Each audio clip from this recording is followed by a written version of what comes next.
So I was listening to the Breakfast Club today, and today is Thursday, March 12th, 2026. And it was the cat on there talking about, it was a dude that called in and said, I want to just tell everybody, get their life insurance together because you never know, when you're going to pass. And his sister just passed and she ain't have life insurance. So he goes, my dad paid for majority of the funeral, but we're still short. He said, I got a GoFundMe account going on right now, and I raised about $600, and I need about $5,000 more. So that's $5,500. So I'm thinking in my mind, how much is this funeral? Because if your dad paid majority of it, what do you still need? What you still need some money for? How much is the funeral? So, and to each his own, people can spend their money how they want. But why is a funeral costing over $10,000? I don't understand that. Rest in peace to my mom. She passed a couple years ago, and she wanted to be cremated as well as myself. So her funeral wasn't that spendy.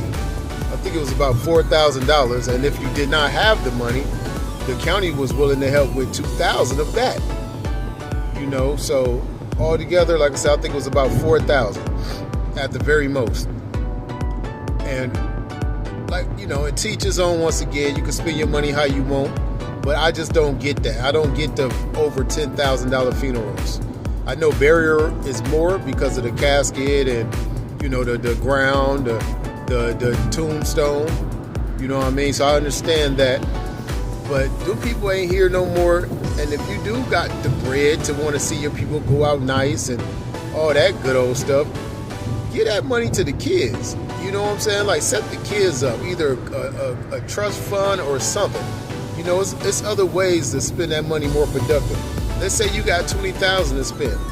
Man, you better spend $9,000-$10,000 on that funeral and give the rest of them kids in some type of way, even if you don't flat out give it to them, in their hand. Even if you don't do that, set them up.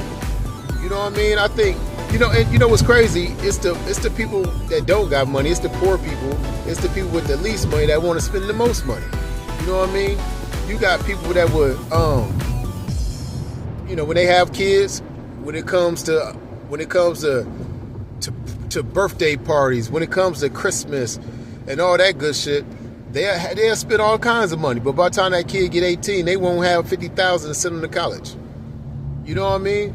Like, you will spend all this money on Christmas, but then don't have rent money January 1st, even February 1st. You know what I mean? Like, so once again, you spend your money how you want to, but there got to be better ways and more productive ways to spend this money. You don't have to do the whole horse and carriage for funerals. Yes, I understand. Like I said, I know people want to see their people go out a certain way for they can have the memories, and everything be more of a bragging thing than a show off thing more than anything. Just like going to the clubs. People buy bottles just to impress the women and, different stuff like that, right? But like I said, if you're gonna spend that kind of money, if you could afford to spend that kind of money, at least spend a decent amount, something reasonable. Like I said, no more than $10,000, and then give the kids the rest in some kind of way. Either, directly give them the money or set them up a trust fund or something like that. The person that's died and about to, be buried or even cremated, they don't need a bunch of money spent on them. They're not going to be here to enjoy it. So pass it to their next of kin, they kids or they grandma, if the grandma's still here, something like that. Just do something more productive with the money. That's crazy. Then you got GoFundMes where other people got to spend their money for your situation. You know what I'm saying? Like I said, to each his own, no doubt. Do what you want with your paper, but there got to be a better and more productive way to spend some money, y'all. LTA, let's talk about it.